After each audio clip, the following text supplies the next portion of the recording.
ಆಸಕ್ತರಿಗೆ ನೆರವಾಗುವ ಮೂಲಕ ಈ ಬಾರಿಯ ಕ್ರಿಸ್ಮಸ್ ಆಚರಿಸಿಕೊಳ್ಳಿ ಎಂದು ಉಡುಪಿ ಧರ್ಮ ಪ್ರಾಂತ್ಯದ ಧರ್ಮಾಧ್ಯಕ್ಷ ಡಾಕ್ಟರ್ ಜೆರಾಲ್ಡ್ ಐಸಕ್ ಲೋಬೋ ಕರೆ ನೀಡಿದ್ದಾರೆ.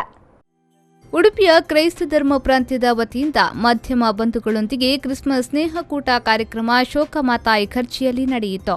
ಪ್ರತಿ ವರ್ಷ ಕ್ರಿಸ್ಮಸ್ ಹಿನ್ನೆಲೆಯಲ್ಲಿ ಸೌಹಾರ್ದ ಕೂಟ ಆಯೋಜಿಸುತ್ತಾ ಬಂದಿದ್ದು, ಈ ಬಾರಿಯೂ ಸ್ನೇಹಕೂಟವನ್ನು ಆಯೋಜಿಸಲಾಗಿತ್ತು.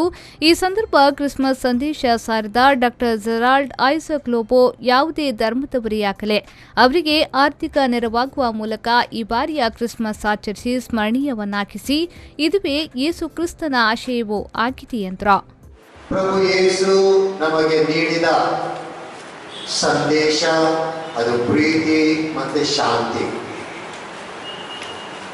ದೇವರು ಈ ಲೋಕವನ್ನು ಅದೆಷ್ಟು ಪ್ರೀತಿಸಿದರೆಂದರೆ ತನ್ನ ಏಕೈಕ ಪುತ್ರ ಪ್ರಭುವನ್ನೇ ನಮಗೆ ಅವರು ನೀಡಿದರು.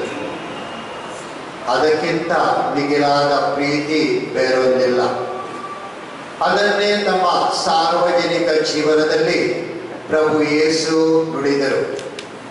ಸ್ನೇಹಿತರಿಗೋಸ್ಕರ ಪ್ರಾಣವನ್ನು ಅರ್ಪಿಸುವುದಕ್ಕಿಂತ ಮಿಗಿಲಾದ ಪ್ರೀತಿ ಇನ್ನೊಂದಿಲ್ಲ. ಸ್ನೇಹಕೂಟವನ್ನು ಕೇಕ್ ಕತ್ತರಿಸುವ ಮೂಲಕ ಕಾರ್ಪೊರೇಷನ್ ಬ್ಯಾಂಕ್ನ ಡೇಲಿಯಾ ಡೇಸಾ ಚಾಲನೆ ನೀಡಿದರು.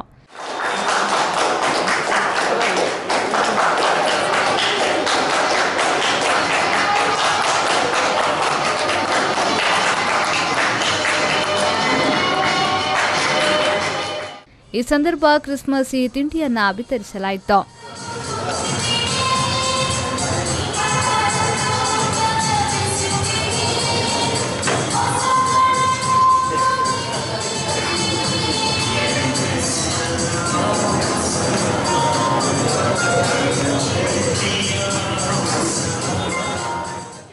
ಸಮಾರಂಭದಲ್ಲಿ ಪತ್ರಕರ್ತರ ಸಂಘದ ಅಧ್ಯಕ್ಷ Ganesh Prasad Pandelu, Prashant Jattanna, Denis D'Sa, Michael Rodrigues ಉಪಸ್ಥಿತರಿದ್ದರು.